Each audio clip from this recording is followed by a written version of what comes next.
Hello, my name is Tracy Pleasanton. I'm a biological sciences major here at Delaware Tech, and I plan to go into the medical field. I'm here today, however, to talk about a specific form of death.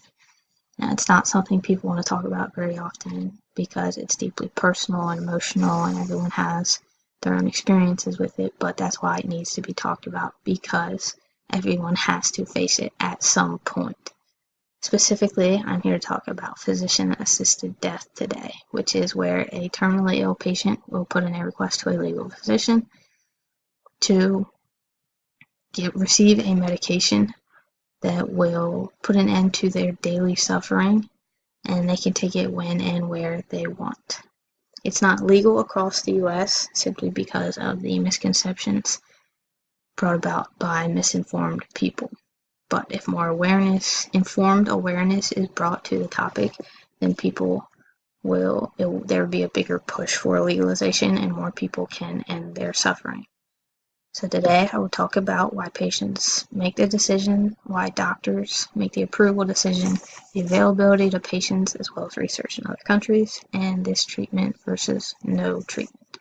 Now, as far as why patients make the decision, most of the time they are terminally ill cancer patients that have little to no time left to live.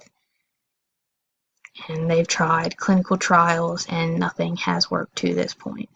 They experience different levels of exhaustion or pain, which can be seen physically, but this also takes a toll on their mental stability as they have a daily fight that so many people don't have. They can't live a normal life. And they can't just enjoy the little things like walking outside on a sunny day or going to lunch with friends.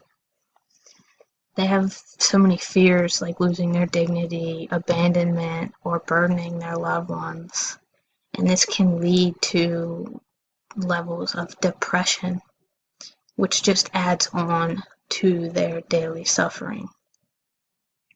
Now, in order for people to have a better understanding of what they may go through every day, people need to stop just feeling sympathy for them, where they just, I feel bad for them. They need to have a truer understanding and feel for the patients and want to make a difference. So they need to feel empathy for them, which will bring more awareness and a greater push for legalization of this assisted death.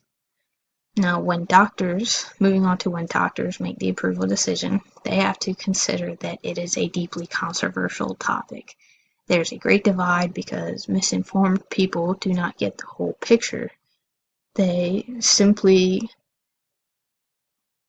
go off pieces of information instead of getting the whole amount of information. They may avoid going to a doctor simply because of this. But something that may help people better understand why these patients make the decision is they just want a level of control.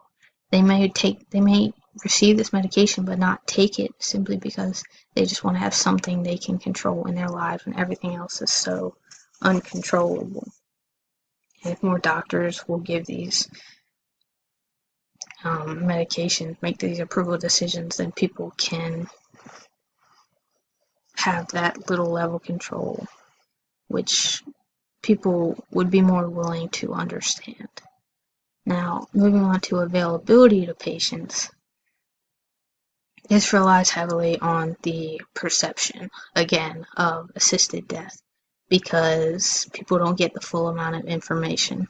Like with continuous sedation, it's just a slower, more disguised version of euthanasia because the doctors are just relieving the distress of the patient, which it still causes the patient's death.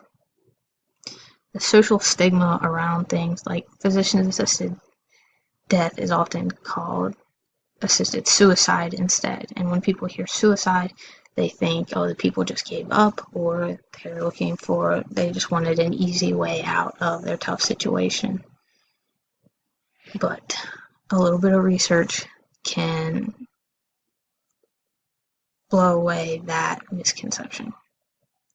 Specifically, as far as research, there is a Dutch study on psychiatric patients who requested this assisted death, and they put in that they had no other options for treatment, and they had unbearable and hopeless suffering. These are two of the exact same symptoms that cancer patients go through, and cancer patients it's more socially acceptable for them to request this assisted death simply because people have a little bit of a better understanding of what they go through because they can physically see it. Now, this is a newer division to assisted death as far as psychiatric illness and such, but is being researched heavily. And if more countries are willing to research this, more awareness will be brought. Now, as far as no treatment, moving on to that, people may choose to refuse treatment, which they could refuse their necessary treatment, or they may just want nutrition. But this is because they just don't know the possibilities of this assisted death. Refusing treatment is a less dignified end to their little bit of life that they have left, and it makes it less peaceful instead of doing the most good. And this is just as natural as taking any other medication that you may have taken, like for a cold in your life. But again, misconceptions draw away from that. So to conclude,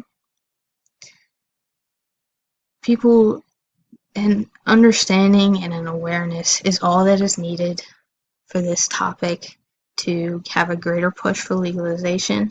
And if more people will inform more people, it doesn't take much, just a little bit at a time, then legalization can be brought. And people can end their suffering without threat of legal problems. So thank you all for listening, and I can now take any questions.